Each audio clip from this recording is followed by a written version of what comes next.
সোহাগ ভাই একটা ল্যাপটপ দেখাবো। জাস্ট এটা কিন্তু আসলে সচরাচর মানুষের ল্যাপটপ না, এলিট ক্লাসের লোকদের খুবই পছন্দের একটা ল্যাপটপ। আর এটা কিন্তু ফুললি ইনটেক এসেছে, আমি বক্সটা ওপেন করে রেখেছি।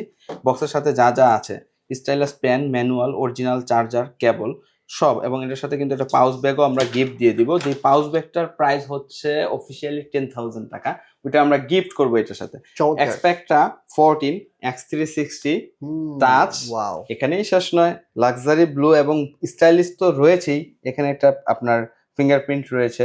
2.8K ওয়েলের touch. ও ওয়াও, ডেসক্রিপশনটা যদি দেখেন, হুম। কোর আলট্রা 7, হুম। কোর আলট্রা 7 এই সিরিজের প্রসেসর, ওকে। আপনার 16 কোর, 22 থ্রেড, 24 এমবি ক্যাশ। আর হুম। কি লাগবে? DDR5 এর র্যাম, 7467 মেগাহার্জ এর, হুম। এনপিও রয়েছে, জিপিও রয়েছে। হুম। এটার আসলে অনেক কিছুই রয়েছে, এটা শর্টলি বলা যাবে না। এটার প্রাইসটা করে দিচ্ছি মাত্র ঈদের জন্য 1,65,000 টাকা। নতুন প্রাইস কত ভাই? 2,60,000 টাকা। 2,60,000 ল্যাপটপ এখন মাত্র 1,65,000 1,65,000 টাকা। তাও আবার ব্র্যান্ড নিউ।